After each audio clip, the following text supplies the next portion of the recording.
Hello there. As you know, I teach people that they create their own reality with their minds. I teach them how to create the reality that they're living in. Many spiritual teachers do. I don't have to sell you today on the benefits of creating your reality and on the benefits of manifestation. But what I am going to do is to expose you to some of the pitfalls involved with manifestation and creating your reality. The first pitfall is that when we find out that we can actually make whatever we want to be true for us become true for us, we might actually make whatever we want to be true for us become true for us. We might enter La La Land. That may not at face value sound like such a bad thing, but take a look at the downside to this. If we have not fully questioned why we want something to be true or why we want something to happen for us, we could be manifesting directly from our suppressed shadow side. I'll give you an example. One woman who was an avid manifestation practitioner, but who was also an environmentalist, started dating a man who was an off-roading enthusiast. She loved this man, but the thing that was preventing her from being close to him was that he did not seem to care about harming the environment. He was not open to changing his principal pastime, so she was in an existential crisis. She decided that to be with him, she needed to have an open mind to off-roading. So she went with him on an off-roading trip. On the trip, they ended up killing a small sapling that was in the way of their route and driving over some cryptogamic soil. She was thrown into a guilt spiral. She wanted desperately to be free of guilt, so she began to subconsciously and also consciously manifest proof that what she did wasn't all that bad. Sure enough, she was a match to a meditation experience where she saw that death must occur for anything that is created and that the destruction of the environment is inevitable because it was created. She began to see proof that by adding to destruction, she was clearing the path for new creation, and that death could not be wrong, so inherently killing could not be wrong either. She was right. That is one perspective about destruction, but it is not the only perspective, and it is not the only truth. And it is certainly not the full objective truth. She decided to invest further in the pastime of off-roading in order to be closer to her boyfriend. Did any of that feel a bit off to you? If the answer is yes, this is why. She wanted to manifest proof that it wasn't all that bad to destroy the environment, which is what she felt like she did. But she never looked at the shadow reasons why she wanted to manifest that proof. If she had, she would have found that the first reason is that she wanted to absolve herself of guilt. She was trying to avoid that emotion within herself. The second reason is that she wanted to be closer to her boyfriend. So instead of asking for the universe to manifest those specific things for her, she went straight for trying to make what is unwanted, wanted. She was unaware completely of the shadow aspect behind why she wanted it to be okay to go off-roading. The shadow aspects must be completely unveiled for our manifestations to be completely in alignment. A serial killer can convince himself and make it true for himself that he is keeping a woman safe from an even worse fate by killing her. Does that make it objectively true? Better yet, is it actually healthy for him and to his progression to create the reality and the proof and truth behind that reality that it is in fact a good thing to kill this person because you are keeping them safe? Being able to convince yourself of anything is only as good a mental tool as it does. In order to really create will, you need to come out of denial and use the shadow to enhance the light. We need to question ourselves completely about why we want to manifest the very things that we want to manifest, especially becoming aware of the shadow aspects behind why we want the things that we want to manifest. This is our insurance policy, that we will not become the serial killer who is able to create a reality where the truth is that we're keeping someone safe by killing them. The second pitfall is that when we practice manifestation, we may be tempted to disbelieve in objective truths that we don't want to have be true for us. In other words, we go into a complete state of denial. For example, many of us don't want to believe that there is danger on this planet, but there is. Many of us don't want to believe there's radiation in the ocean, but there is. Many of us don't want to believe that there are children that are sold into sex slave practices, but they are. Many of us don't want to believe that corporations are able to sway the government, but they are. So there are a great many truths, objective truths, about our reality that many of us don't want to have be true in our subjective realities. Is there an objective truth outside of subjective truth? Yes. Everyone and everything's subjective truth combined into one big picture is objective truth. To be aware and enlightened, we need to remain open to seeing that truth. Regardless of how tempting it may be, you cannot progress on the spiritual path and live your life inside a bubble reality made only for one. This is a disconnection. If you ask to see the objective reality of Earth, you can see it. It is in fact a reality that exists. We live in a consensus reality. Even though we absolutely can create a reality that is separate from everyone else's reality, we came here to this consensus reality to co-create, not exempt ourselves from the process of co-creation. Why might I say that the opposite thing is true to someone who's in a state of victimization? Why might you hear me contradict what I have just said? It's because a person who's in a state of victimization is in a state of powerlessness where they have no idea that they create their own reality. So by telling them to quit focusing on the objective reality, to only care about their subjective reality and start creating what they want to create and using their emotional system to do that, we are helping them line up with the improvement in their life. But the truth doesn't stop there. Ask yourself these questions. Is it a virtue to disconnect from the consensus reality to the degree that you are not even experiencing the same things as anyone else? If so, why? If not, why?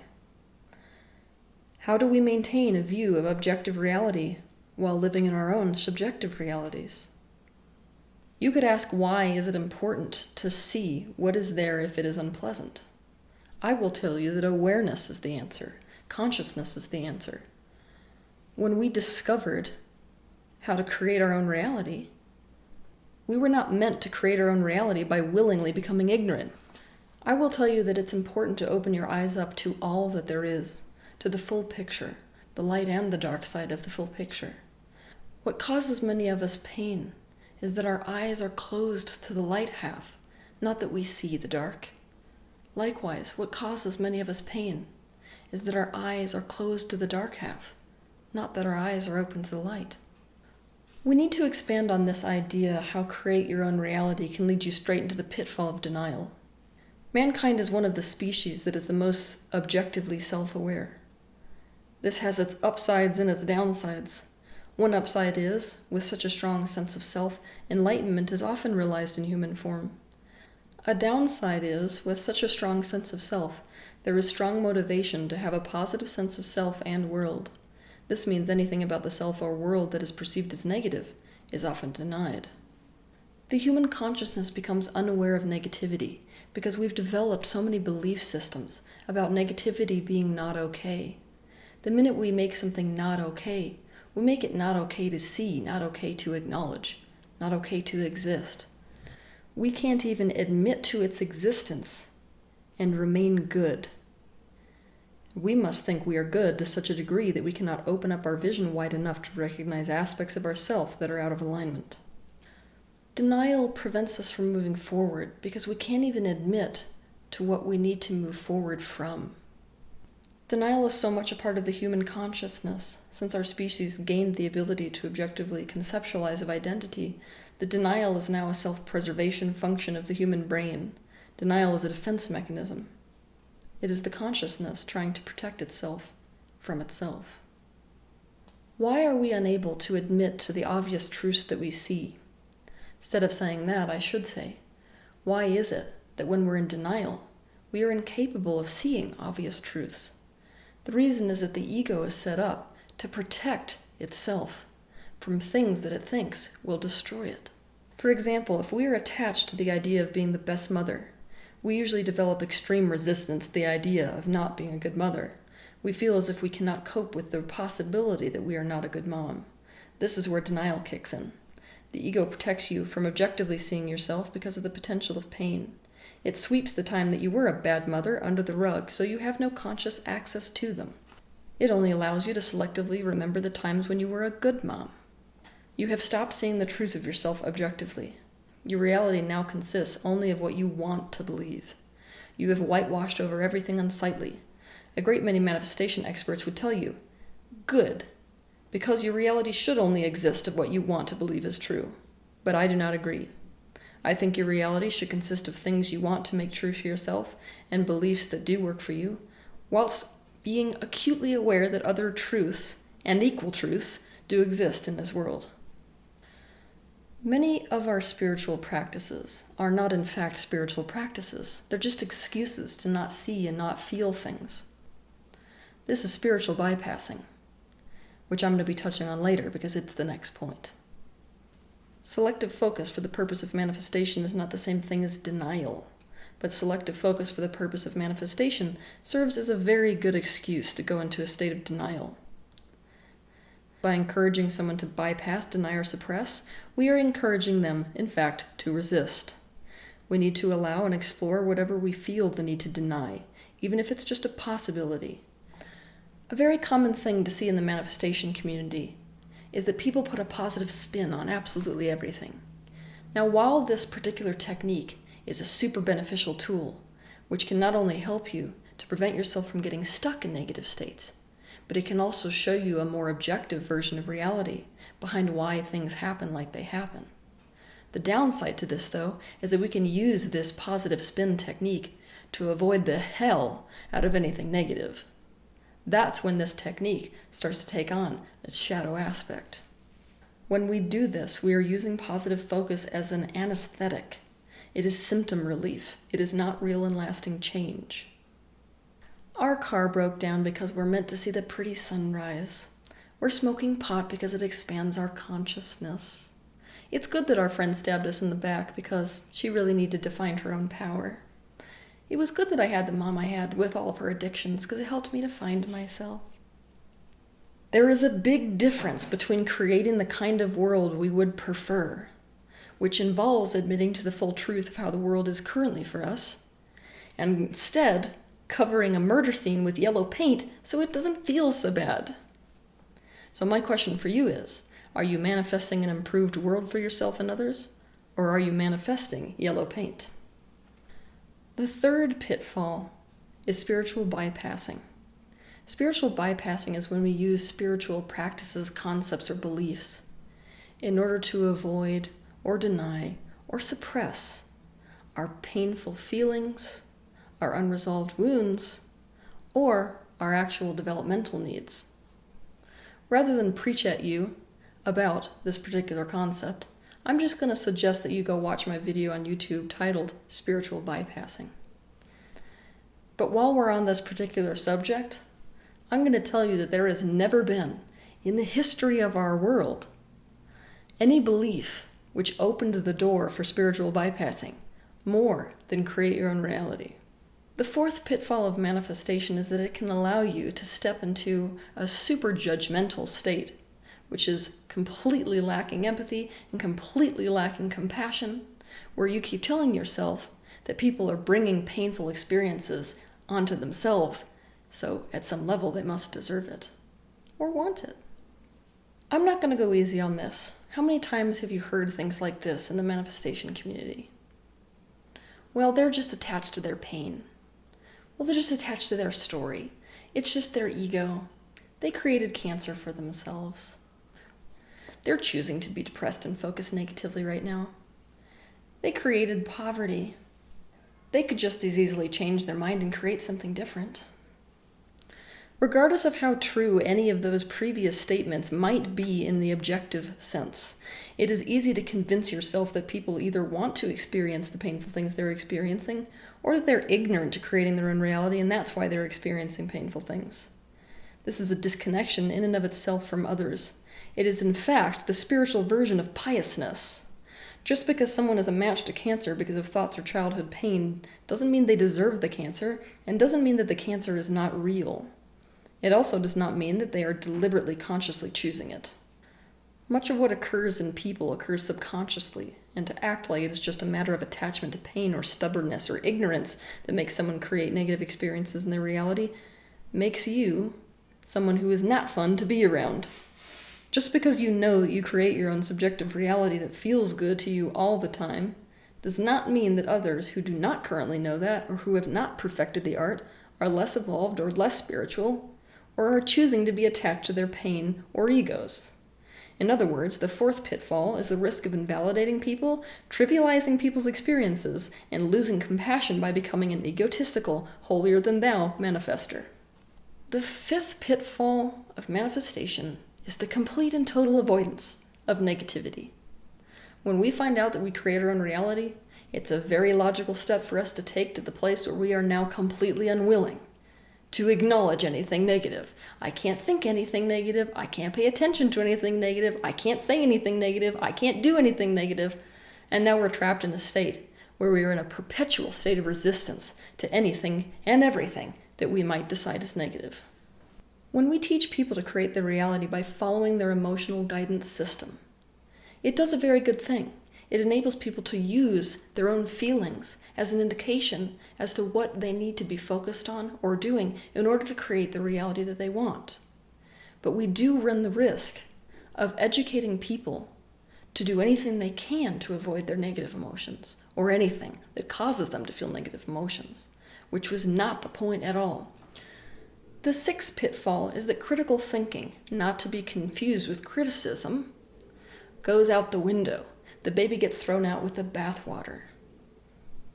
Critical thinking is the act of awakening the intellect to the study of itself. It's an open-minded state. Critical thinking allows us to see as many viewpoints as possible so that we can make the best decision when it comes to manifestation. A great many teachers who teach Create Your Own Reality don't believe in critical thinking, because they of course know that anything you believe, you will manifest as proof. So you can't then look at that manifested proof that is the result of a belief and say that it definitively makes something true.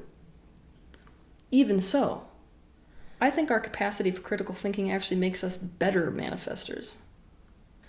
The seventh pitfall is that we are never in the present moment when we're constantly focused on what we want to create or what is coming. We are never in a state of stillness or in a state of peace. We never really truly experience the nowness of life or how the nowness of life feels. We're never really present with ourselves. When we are using the unwanted to move towards the wanted, we are in a state of perpetual movement, always after the next best thing. This can be a kind of suffering in and of itself. Now, if you can't come fully into the now and be fully present with yourself, you also can't come fully into now and be unconditionally present with someone else. So one of the pitfalls of Create Your Own Reality is the inability to develop intimacy. If we are living only for what's coming, and if we're living our lives from a la-la reality bubble, we will never truly connect with other people, and we run the risk of creating a reality for ourselves where we do not relate to them, and they do not relate to us. In my opinion, we need to practice the state of mindfulness in the present moment in tandem with the practice of manifestation, so that we're not using manifestation as an excuse to escape ourselves in the present moment exactly as we are. We need to develop the capacity to be unconditionally present with ourselves. Anything short of this is self-abandonment. If you are interested in expanding on this particular concept or pitfall, I suggest watching my YouTube videos titled Spirituality 2.0 and Spirituality 3.0. Even the most exquisite spiritual methodologies can become traps of unconsciousness. As frustrating as it might be to navigate this minefield of nuance and this minefield of contradictions which are in fact complementary, this art form which you are practicing of creating your own reality is in fact your ticket to realigning with the awareness of yourself as an eternal creator. For those of you who can practice the in-alignment form of creating your reality, whilst not falling into the pitfalls that are so common with creating your own reality, you will learn how to be the manifestation of Source Consciousness, who is actually sculpting the very reality that you live in. Have a good week.